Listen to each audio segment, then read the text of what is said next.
Hello students, welcome back. आज का पहला वर्ड है कंपेनियन, और कंपेनियन का मतलब होता है साथी। तो साथी या फिर आपके साथ यात्रा करने वाला इंसान, आपके साथ रहने वाला व्यक्ति, वो होता है आपका साथी या फिर companion. For example, in the train to Kolkata I had a kind elderly man as my companion, यानी कि मेरे साथी के तौर पे मेरे साथ ट्रैवलर जो को ट्रैवलर थे, बहुत ही काइंड एल्डरली पर्सन थे। वही a good book is said to be the best companion during lonely times, एक अच्छा किताब जो होता है हमारा सबसे बेस्ट साथी होता है। वैसे ही his dog is more than a pet, it is his constant companion, उसका कांस्टेंट साथी है। और इसके सिनोनिम्स हो जाएंगे आपका पार्टनर, आपका एसोसिएट, कॉमरेड, फ्रेंड या फिर अलाई। अलाई को याद कर लो, यानी कि आपका सहयोगी। और इसके ऑपोजिट वर्ड्स क्या हो जाएंगे? आपका एनिमी दुश्मन, ओपोनेंट यानी कि आपका अगेन दुश्मन, स्ट्रेंजर फोक यानी कि शत्रु, और राइवल प्रतिद्वंदी, आपको ऑपोजिशन वाला पर्सन। और वही कंपैशन, किसी के लिए अगर आपको कंपैशन है तो आपके मन में उसके लिए करुणा है, दया भाव है, अच्छी वाली फीलिंग है, सिंपैथी है। ठीक है, तो सिंपैथेटिक कंसर्न और फॉर द सफरिंग और द मिसफॉर्च्यून ऑफ अदर्स, दूसरों के लिए अगर आपको अच्छी फीलिंग हो, उसके लिए करुणा हो, तो वो होता है कंपैशन होना। जैसे कि Mother Teresa is remembered for her deep compassion to the poor, और वहीं the teacher spoke with compassion to the student who failed twice, बहुत ही दया के साथ बोले। वहीं India needs more leaders who act with compassion towards the underprivileged, तो आपके मन में करुणा भावना होनी चाहिए, कंपैशन होनी चाहिए। तो इसके सिनोनिम्स हो जाएंगे काइंडनेस, एम्पैथी, किसी के लिए सिंपैथी, मर्सी यानी कि दया, और ह्यूमैनिटी वाली फीलिंग। और इसका ऑपोजिट क्या हो जाएगा? दया नहीं होगा तो क्रुएलिटी होगा ना, क्रूरता। इनडिफरेंट फील करोगे, आपको उससे कोई फर्क नहीं पड़ेगा। हार्श हो गए, अपैथी यानी कि lack of feeling for someone, और कोल्ड बिहेव करोगे। ओके, चलो। और इसी से एडजेक्टिव क्या बन गया? कंपैशनेट होना, किसी के लिए दयालु होना। देखो, कंपैशन नाउन हो गया, एक दया एक चीज हो गई, ठीक है, एक नॉन लिविंग थिंग की तरह हो गया। आप इसको मान लो एक एब्स्ट्रैक्ट नाउन है कंपैशन, और वही कंपैशनेट होना एक एडजेक्टिव है, एक गुण हो गया। ओके, चलो नेक्स्ट है कंपेल करना। अगर आप किसी चीज को, किसी के लिए, किसी इंसान को किसी चीज के लिए कंपेल कर रहे हो, आप उसको बाध्यकारी बना रहे हो, आप उसको फोर्स कर रहे हो किसी चीज के लिए, तो फोर्स समवन, या फिर आप उसको मजबूर कर रहे हो, कितनों बाध्य कर रहे हो आप उसको टू डू समथिंग, कंपल्सरीली आप उसको फोर्स कर रहे हो कि कुछ करके दिखाओ। Example, the heavy rains compelled the school to declare a holiday, मतलब मजबूर कर दिया कि हॉलीडे देना ही पड़ेगा। और वहीं his sense of duty compelled him to report the corruption, उसको, उसका जो अंदर से जो आवाज थी, उसको बोला कि करप्शन को तो रिपोर्ट करना ही पड़ेगा। तो कंपेल करना मतलब किसी चीज को मजबूर कर देना, फोर्स कर देना। तो फोर्स करना, कोअर्सन, अगेन आप पहले भी इसको देख चुके हो। ऑब्लाइज करना किसी की बात मान लेना। ड्राइव करना, प्रेरित करना, और प्रेशराइज करना। और इसका उल्टा, अगर आप फोर्स से नहीं किसी को आप मजबूर कर रहे हो, तो आप उसको परसुएड कर लोगे, कन्विंस कर लोगे, मना लोगे, अलाउ कर लोगे, फ्री या फिर डिसुएड, अगेन मना कर देना, और रिलीज, किसी को फोर्स ना करके उसको छोड़ देना हमेशा हमेशा के लिए। नेक्स्ट वर्ड है कंपेंडियम, और कंपेंडियम का मतलब क्या होता है? किसी चीज का कॉन्साइज यानी कि ब्रीफ लेकिन कॉम्प्रिहेंसिव कलेक्शन ऑफ इंफॉर्मेशन। बहुत सारे इंफॉर्मेशन को ब्रीफ तरीके में, लेकिन बहुत ज्यादा कॉम्प्रिहेंसिव कवर करते हुए, बहुत सारे चीजों को कवर करते हुए अगर आप लिखते हो, उसका एक इंफॉर्मेशन का संग्रह बनाते हो, कलेक्शन बनाते हो, तो होता है कंपेंडियम। जैसे कि he refer to the compendium of English grammar rules before the SSC examination, और वही the book is the compendium, एक संग्रह है, एक कलेक्शन है, of ancient Indian history in brief. और वही the professor handed out a compendium of research articles on the climate change. Compendium यानी कि समरी बेसिकली। ओके, सिनोनिम्स क्या याद रखेंगे? समरी, डाइजेस्ट, अगेन संग्रह किसी चीज का, एब्स्ट्रैक्ट बोल सकते हैं, एंथोलॉजी बोल सकते हैं आप उसको, या फिर हैंडबुक, जिसमें बहुत सारे इंफॉर्मेशन शॉर्ट में बट कॉम्प्रिहेंसिव तरीके से मेंशन किए रहते हैं। और वहीं इसका जस्ट उल्टा कंपेंडियम ना होगा तो आप उस चीज को बहुत डिटेल में, एक्सपेंशन में, तो एक्सपेंशन में, पूरे वर्जन में, इलेबोरेशन में, इंसाइक्लोपीडिया के तरीके से आप उसको कवर कर रहे हो, बहुत ज्यादा डिटेल में बेसिकली। ओके, और वही नेक्स्ट वर्ड है कॉम्पिटेंट। अगर कोई इंसान बहुत ही कॉम्पिटेंट है, यानी कि वो बहुत ही ज्यादा कंपटीशन में बिलीव करता है, और वो अपने योग्यता को प्रूव करने के लिए हमेशा तत्पर रहता है, वो बहुत ही ज्यादा सक्षम इंसान रहता है, बहुत ही ज्यादा कैपेबिलिटी उसमें रहता है, तो ऐसा इंसान जिसमें वो बहुत ही कॉम्पिटेंट होता है, तो हैविंग द नेसेसरी एबिलिटी या फिर skill to do something successfully, वो इंसान कॉम्पिटेंट होता है। जैसे कि he is highly competent teacher for SSC English preparation. और वैसे ही you must be legally competent, legally आपको सक्षम होना चाहिए उस कॉन्ट्रैक्ट को साइन करने के लिए। और वैसे ही the surgeon was competent enough to handle the complex case, बहुत ही कॉम्पिटेंट था, योग्य था। ओके, तो इसके सिनोनिम्स क्या क्या आप याद करोगे?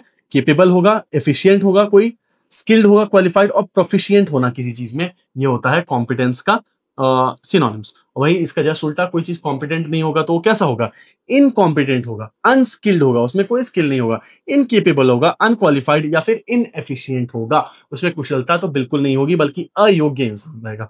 और कॉम्पिटेंट तो एडजेक्टिव था और कॉम्पिटेंस उसका नाउन है, यानी कि योग्यता। ओके, चलो इसके क्वेश्चंस हम लोग देखते हैं। सबसे पहले एक रिवीजन करके, कंपेनियन का मतलब क्या था, साथी, आपका साथी या फिर को ट्रैवलर जो आपके साथ ट्रैवल कर रहा हो या फिर आपका साथी हो। और वही कंपैशन यानी किसी के लिए कृपा वाली, दया वाली भावना, करुणा, इम्पैथी, सिंपैथी। और वही कंपेल करना किसी को, यानी कि फोर्स करना कुछ काम करने के लिए। और कंपेंडियम का मतलब क्या था, एक समरी ऑफ समथिंग। और वही कॉम्पिटेंट इंसान जो रहेगा योग्य और सक्षम रहता है।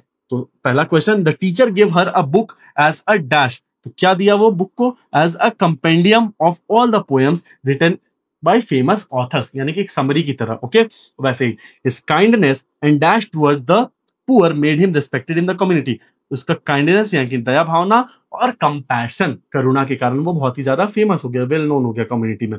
वही the dog is often called man's best companion, यानी कि साथी बुलाया जाता है। और वही the evidence was enough to dash the jury to deliver a guilty verdict. वो क्या था, इनफ था जूरी को कंपेल करने के लिए, फोर्स करने के लिए। और वैसे ही शी इज हाईली डैश, वो हाईली कॉम्पिटेंट है और किसी भी चैलेंज को इजीली हैंडल कर सकती है। चलो, और नेक्स्ट वर्ड है कॉम्प्लेसेंट। और कॉम्प्लेसेंट का मतलब होता है किसी चीज को लेके बहुत ही ज्यादा कैजुअल हो जाना, आत्मसंतुष्ट हो जाना। ठीक है, किसी काम को सीरियसली ना लेना, जितना सीरियस होने का जरूरत है आप उस चीज को लेके बहुत कैजुअल हो जाते हो, तो असंतुष्ट हो जाते हो बिना सुधार की चाह के। अब आपको लगता है कि उसमें इंप्रूवमेंट की कोई जरूरत नहीं है, आप उसको बेसिकली हल्के में लेने लग जाते हो। तो सेटिस्फाइड विथ वन सेल्फ और वंस ओन अचीवमेंट, कि हाँ अब जो मैं कर लिया हूं इतना काफी है, अब और करने की जरूरत नहीं होती है।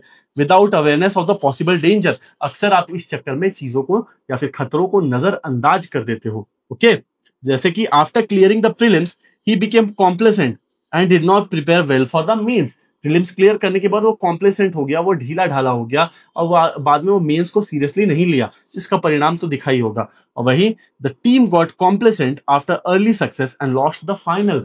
अक्सर हो जाता है ना, लोग अर्ली सक्सेस के बाद कॉम्प्लेसेंट हो जाते हैं, बहुत ही ज्यादा बोलते कैजुअल हो जाते हैं, सीरियसनेस खो देते हैं। और वही don't be complacent just because your mock test scores are decent. Just because mock test में आप अच्छा कर रहे हो इसका मतलब नहीं कि आपको तैयारी में और सीरियसनेस नहीं दिखानी है, आपको तब भी सीरियसनेस दिखानी है। ओके, तो आप इसके सिनोनिम्स क्या क्या याद रखोगे, सेल्फ सेटिस्फाइड, स्मग यानी कि घमंडी, इनडिफरेंट, लेजी और कंटेंटेड पर्सन। और वहीं इसका उल्टा हो जाएगा मोटिवेटेड, प्रेरित, एम्बिशियस पर्सन, जो कि बहुत ही बोलते हैं ना एम्बिशियस या महत्वाकांक्षी इंसान हो। डिससेटिस्फाइड, कभी सेटिस्फाइड नहीं होता है चीजों से, और बहुत ही प्रोएक्टिव होता है, वो कॉम्प्लेसेंट का उल्टा हो जाता है। नेक्स्ट वर्ड है कंप्लाइसेंट। और कंप्लाइसेंट जानने से पहले आप कंप्लाई जान लो। कंप्लाई करने का मतलब होता है किसी चीज का पालन करना, किसी के आज्ञा या फिर नियमों को मानना। कंप्लाई करना मतलब ओबे करना, act in accordance with wish, किसी के विश, कमांड या फिर रूल को मानते हुए विश एक्ट करना, किसी के पालन करना बेसिकली। तो you must comply with the exam hall rules और फेस डिस्क्वालिफिकेशन। तुमको एग्जाम हॉल के रूल को फॉलो करना ही पड़ेगा, कंप्लाई करना ही पड़ेगा, मानना ही पड़ेगा, या फिर तुम डिस्क्वालीफाई हो जाओगे। वैसे ही the builder failed to comply with the safety regulation. तो बिल्डर ना वो सेफ्टी रेगुलेशन को नहीं माना और उस कारण से वो बहुत ही खतरों को मोल लिया। और वहीं student should comply with the dress code during the campus interview. तो स्टूडेंट को ड्रेस कोड को कंप्लाई करना पड़ेगा, यानी मानना पड़ेगा। ठीक है, इंटरव्यू के दौरान। तो कंप्लाई करने का मतलब किसी चीज को मानना होता है। तो ओबे करना, फॉलो करना, अडियर टू समथिंग, अडियर के साथ हमेशा टू का इस्तेमाल होता है। अडियर टू समथिंग यानी कि किसी चीज को मानना, कंफर्म विथ समथिंग, यही अगेन मानना, रेस्पेक्ट करना, किसी चीज को सम्मान देना। और इसका जस्ट उल्टा क्या हो जाएगा, डिसओबे करना, किसी चीज को आप मानोगे नहीं, आप उसको वायलेट करोगे, आप उसका उल्लंघन करोगे। वहीं डिफाई करोगे, आप उसका अवज्ञा, अगेन मानोगे नहीं आप उसको और इग्नोर कर दोगे। तो इन सब वर्ड्स को आप जरूर से लिख लेना। ओके, तो कंप्लाई करने का मतलब ये होता है। और उससे पहले हम लोग कंप्लायंट देखे, तो कंप्लायंट इंसान या फिर कंप्लाइसेंट इंसान कौन होगा, वो इंसान जो कि दूसरों को खुश करने वाला होता है, दूसरों की बातों को इजीली मान लेता है और वो आज्ञाकारी होता है, वो कंप्लाइसेंट पर्सन होता है। ठीक है, he is willing to please others, oblige करने के लिए तैयार है। और अग्रीएबल पर्सन, हम लोग अग्रीएबल भी पहले देख चुके हैं ना ए वाले सेक्शन में, वो इंसान जो कि दूसरों की बातों को इजीली मान लेता है, वो अग्रीएबल होता है। और वहीं अगर मौसम अग्रीएबल है तो मौसम बहुत ही माइल्ड और अच्छा है, जेंटल है। तो इसके एग्जांपल्स देखते हैं। She is too complaisant to refuse her boss even when he is unreasonable. वो इतनी आज्ञाकारी है, जरूरत से ज्यादा, टू मच, जरूरत से ज्यादा है कि वो कभी अपने बॉस को किसी चीज के लिए मना नहीं करेगी इवन दो उसका बॉस अनरीजनेबल हो। वैसे ही the hotel staff was extremely complaisant during the stay in the Manali. तो बहुत ही ज्यादा आज्ञाकारी स्टाफ थे। वहीं the complaisant attitude is appreciated in hospitality jobs. Hospitality business जैसे होटल्स वगैरह में ये जो होता है ना एटीट्यूड, कंप्लाइसेंट एटीट्यूड, उसको लोग पसंद करते हैं। ओके, तो ओबीडियंट इंसान, अग्रीएबल हम लोग देख चुके हैं, ओब्लाइज करने वाला, एकोमोडेटिंग चीजों में ढल जाने वाला, मानने वाला, और पोलाइट जो इंसान होता है। ठीक है, और इसका ऑपोजिट क्या हो जाएगा? वो इंसान जो स्टबर्न हो, जिद्दी हो, बातों को बिल्कुल ना माने, और वही डिफाई करे, मना करने वाला, डिफाइंड, रूड होगा, अनकोऑपरेटिव और असर्टिव। ये हो गए इसके ऑपोजिट वर्ड्स। ठीक है, चलो नेक्स्ट वर्ड है कॉम्प्लेक्स। और कॉम्प्लेक्स चीज क्या होता है? कोई चीज बहुत ही ज्यादा डिफिकल्ट होता है समझने के लिए, जटिल या फिर कठिन होता है, तो उसको बोलते हैं हम लोग कॉम्प्लेक्स। तो बहुत डिफिकल्ट टू अंडरस्टैंड। और वैसे ही कॉम्प्लेक्स आप सुने होंगे, अपने आसपास बिल्डिंग्स को देखे होंगे, वो भी कॉम्प्लेक्स होते हैं। कॉम्प्लेक्स यानी कि ग्रुप ऑफ बिल्डिंग्स को भी हम लोग कॉम्प्लेक्स बोलते हैं। Example, the GST system is quite complex for the small business owners in India. बहुत डिफिकल्ट टू अंडरस्टैंड है। और वैसे ही lives in a posh residential complex in Delhi. वो एक कॉम्प्लेक्स में रहती है। वैसे ही had an inferiority complex about her English speaking skills. मतलब कि खराब फील करती है। ओके, तो कॉम्प्लेक्स के सिनोनिम्स हो जाएंगे, कोई चीज जो बहुत ही कॉम्प्लिकेटेड होगा। इंट्रिकेट को याद रख लेना, बहुत ही सूक्ष्म और बारीक डिटेल वाला चीज को इंट्रिकेट बोलते हैं। बहुत ज्यादा इन्वॉल्व होना, कंफ्यूजिंग और लेयर्ड, परत दर परत रहते हैं उस चीज में, बहुत ही ज्यादा डिफिकल्ट होता है। ओके, और इसके ऑपोजिट वर्ड्स क्या हो जाएंगे? कोई चीज डिफिकल्ट नहीं होगा तो सिंपल होगा। सिंपल, इजी, क्लियर, बेसिक और स्ट्रेट फॉरवर्ड। बहुत इजी है ना। कंप्लाई हम लोग देख चुके हैं, और कंप्लायंट भी उसी से बनता है। कंप्लाई करने वाला, कंप्लाई करना मतलब बात को मानना, और कंप्लायंट जो इंसान होता है वो आज्ञाकारी होता है। ओबीडियंट होता है सबमिसिव, आज्ञाकारी व्यक्ति जो इजीली मान जाता है, और डोसाइल, शांत बिहेवियर वाला, अग्रीएबल और लॉ अबाइडिंग, लॉ को मानने वाला। और इसका जस्ट उल्टा, जो आदमी लॉ को नहीं मानेगा वो बागी होगा, रेबेलियस, टाइगर श्रॉफ की तरह। वही डिफाई करेगा चीजों को, अनकोऑपरेटिव और डिसओबीडियंट होगा। लास्ट वर्ड है कॉम्प्लिकेटेड। और कॉम्प्लिकेटेड जस्ट लाइक कॉम्प्लेक्स, मतलब कोई चीज बहुत ही डिफिकल्ट टू अंडरस्टैंड और टफ होता है बेसिकली। ठीक है, तो इसको सीधे हम लोग सिनोनिम्स देखते हैं। इंट्रिकेट को याद रखो, ट्रिकी और टैंगल, उलझा हुआ चीज, बहुत ही डिफिकल्ट टू अंडरस्टैंड। चलो एक क्विक रिवीजन करके इसके क्वेश्चन सॉल्व करते हैं। सबसे पहला कॉम्प्लेसेंट। कॉम्प्लेसेंट वो इंसान होता है जो कि बहुत आत्मसंतुष्ट होता है, ढीला ढाला पड़ जाता है, कैजुअल हो जाता है, सीरियस नहीं लेता है चीजों को। और वहीं कंप्लाइसेंट मतलब, कंप्लाइसेंट वो इंसान होता है जो कि दूसरों के बात को इजीली मानता है, बहुत इजीली कन्विंस हो जाता है, और आज्ञाकारी सा व्यक्ति कंप्लाइसेंट होता है। और वही कंप्लायंट को भी हम लोग सेम वर्ड बोलते हैं। और कंप्लाई करना यानी बातों को मानना। कॉम्प्लेक्स मतलब डिफिकल्ट टू अंडरस्टैंड, और कॉम्प्लिकेटेड भी अगेन यही हो गया, डिफिकल्ट टू अंडरस्टैंड। तो पहला क्वेश्चन है, the plot of the movie was so what. Plot of the movie complex भी हो सकता है और कॉम्प्लिकेटेड भी हो सकता है, दोनों चीज लिख सकते हैं आप उसमें। और वहीं the teacher expected the students to dash with the school's code of conduct. Teacher expect कर रहा था कि स्टूडेंट क्या करेंगे? कंप्लाई करेंगे, बात मानेंगे, ऑब्लाइज करेंगे, ओबे करेंगे। और वहीं he became dashed after repeated success and stopped working hard. वो क्या हो गया? रिपीटेड सक्सेस के बाद कंप्लेसेंट हो गया। कंप्लेसेंट यानी कि एक तरह से ढीला पड़ गया और सीरियसनेस छोड़ दिया। और वहीं she is always eager to help and is naturally dash in nature. वो हमेशा हेल्प करने के लिए तैयार रहता है और नेचुरली कंप्लाइसेंट है, चीजों को मानता है। वही the human brain is the most dash organ in the body. तो ह्यूमन का जो ब्रेन है सबसे ज्यादा कॉम्प्लेक्स ऑर्गन है हमारे बॉडी का। ओके, तो गाइज ये थी आज की वीडियो, मिलते हैं अगले वीडियो में। Thank you so much.